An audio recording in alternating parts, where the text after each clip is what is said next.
Este es el control de los motores, todo ese panel son los motores, los que están encendidos, los que no, los verdes son los generadores eléctricos, panel de luces, esta es la carta náutica electrónica, los dos GPS que están apagados porque ahora estamos en puerto, ese es el panel de alarmas, el compás magnético, luego tenemos el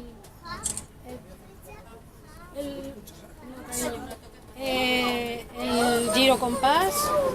y este es el piloto automático y este es el manual, cuando pasas a manual. Más o menos así para que os hagáis.